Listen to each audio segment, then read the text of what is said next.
हम guys discuss करेंगे फिनलैंडाइजेशन के बारे में। फिनलैंडाइजेशन डायरेक्ट क्वेश्चन बनेगा कि फिनलैंडाइजेशन बताइए क्या है। तो फिनलैंड इसके अंदर छुपा हुआ समझ में आ रहा है आपको। फिनलैंड फिनलैंड कंट्री इसमें छुपी हुई आपको समझ में आ रही होगी, है ना, वही है ये। तो फ्रेंच प्रेसिडेंट यानी कि फ्रांस प्रेसिडेंट ने सजेस्ट किया है फिनलैंडाइजेशन को कि ये एक रियलिस्टिक आउटकम होगा, रियलिस्टिक रिजल्ट होगा यूक्रेन के लिए अगर रशिया यूक्रेन का वॉर जो है, युद्ध जो है वो समाप्त हो जाता है। तो ये है क्या फिनलैंडाइजेशन, इसको हम लोग समझते हैं काफी इजी तरीके से।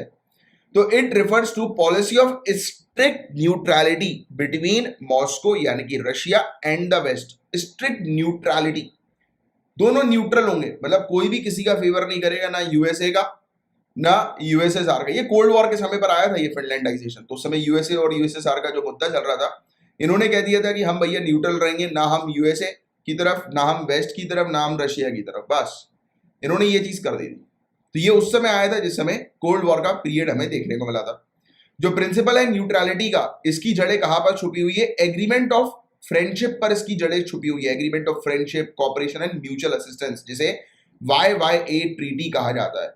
इसके तहत फिनलैंड मतलब साइंड विथ यूएसएसआर इन अप्रैल 1948।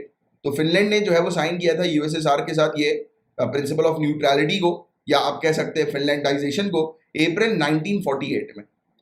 तो आर्टिकल 1 इस ट्रीटी का क्या कहता है, बहुत ध्यान से सुनना। In the eventuality of Finland और Soviet Union through Finnish territory become the object of an armed attack by Germany or any state allied with later, मतलब like USA. So Finland will true to its obligations as an independent state fight to repeal the attack. इसका मतलब हुआ कि article 1 जो है वो इसका क्या कह रहा है कि फिनलैंड या फिनिश क्षेत्र, मतलब जो फिनलैंड वाले एरिया जो हम लोग को देखने को मिलता है, तो इसके माध्यम से सोवियत संघ पर जर्मनी अथवा अन्य सहयोगी देश स्पेशली अमेरिका द्वारा सशस्त्र हमले का निशाना बनाने की स्थिति में, यानी कि अगर कोई भी पर्टिकुलर कंट्री अगर फिनलैंड को टारगेट करती है, तो फिनलैंड एक स्वतंत्र देश के रूप में अपने दायित्वों के प्रति सच्ची निष्ठा दिखाते हुए हमले को रोकने के लिए युद्ध करेगा। फिनलैंड बोलेगा कि अगर मुझ पर अटैक करोगे तो फोड़ डालूंगा, मैं तो तुम्हें चीर फाड़ दूंगा, right. And Finland will in such cases use all its available forces for defending its territorial integrity by land, sea and air, and will do so within the frontier of Finland in accordance with obligations defined in the present agreement and if necessary with the assistance of or jointly with the Soviet Union। तो अगर कोई ऐसा हमला होता है Finland के ऊपर, तो फिनलैंड अपनी क्षेत्रीय अखंडता की रक्षा के लिए भूमि, समुद्र और वायु द्वारा अपने सभी उपलब्ध बलों, यानी कि जितने भी उसके पास अवेलेबल फोर्सेस हैं, तो उसका उपयोग करेगा और फिनलैंड की सीमाओं के भीतर वर्तमान समझौते में परिभाषित दायित्वों के अनुसार और यदि आवश्यक हो सोवियत संघ की सहायता से या संयुक्त रूप से युद्ध प्रतिरोध करेगा। इनने कहा कि अगर वेस्ट मुझ पर अटैक करेगा, मैं यूएसएसआर के साथ मिलकर जो है वो फोड़ डालूंगा वेस्ट को, या इंडिपेंडेंटली फोड़ूंगा, बट मैं रिटेलिएट करूंगा। तो ये चीज हम लोग को देखने को मिलती है फिनलैंड की, राइट, फिनलैंडाइजेशन के अंदर। सो इस ऐसे केसेस में सोवियत यूनियन जो है वो फिनलैंड की हेल्प करेगा जब भी उसको रिक्वायरमेंट होगी। और म्यूचुअल एग्रीमेंट ये था कॉन्ट्रैक्टिंग पार्टीज के बीच में। और यूक्रेन और फिनलैंडाइजेशन की बात करें, क्योंकि अभी तक आप एक चीज समझ गए होंगे कि फिनलैंड जो है वो किसके सपोर्ट में हम लोग को नजर आ रहा है, किसके साथ उसका टाई अप दिख रहा है, यूएसएसआर के साथ, मतलब कि रशिया के साथ, राइट। एट प्रेजेंट की अगर हम बात करें तो उसके साथ उसका टाई अप दिख रहा है।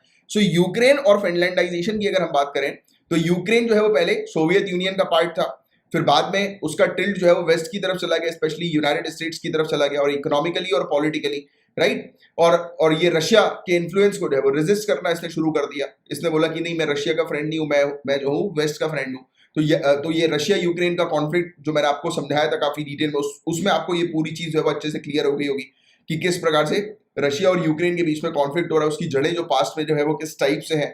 तो वो पूरी चीज मैंने आपको क्रिस्टल क्लियर की हुई है। तो आपको एक ऑलरेडी आइडिया है कि यूक्रेन जो है वो किसका फ्रेंड है, वेस्ट का फ्रेंड हम लोग को देखने को मिल रहा है। अभी यहाँ पर फिनलैंडाइजेशन में हम लोग को एक प्रकार की फ्रेंडशिप, म्यूचुअल अंडरस्टैंडिंग रशिया या यूएसएसआर और फिनलैंड के बीच में नजर आ रही है, राइट। सो और इसके अलावा 2008 में नाटो ने जब कहा था कि उसकी प्लानिंग है कि वो यूक्रेन को शामिल करेगा, राइट, अपने अलायंस के अंदर, राइट, बट ये एक्चुअली में अभी तक अप्लाई नहीं हुआ। तो ये 2008 में हुआ था। और फिनलैंडाइजेशन जो है इसका मतलब यह है कि अलाउ करेगा मॉस्को को कि वो मतलब बुरी तरह से यूक्रेन की जो अफेयर्स है उसमें घुसे।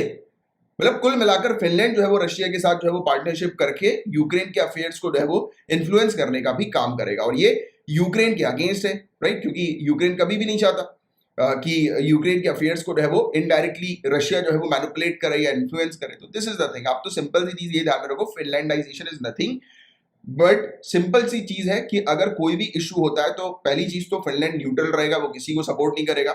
और बट अगर किसी प्रकार से अगर वेस्ट फिनलैंड के ऊपर अगर अटैक करने की कोशिश करता है तो व्हाट विल हैपन कि फिनलैंड जो है वो तुरंत रशिया के साथ कोलैबोरेट कर लेगा या अपनी पूरी फोर्सेस जो है उसको इकट्ठा करके वेस्ट के अगेंस्ट जिस जो भी कंट्रीज के ऊपर अटैक करेगी उसके अगेंस्ट जो है वो टूट पड़ेगा, वॉर जो है वो डिक्लेयर करेगा। बस that's it, not more than that.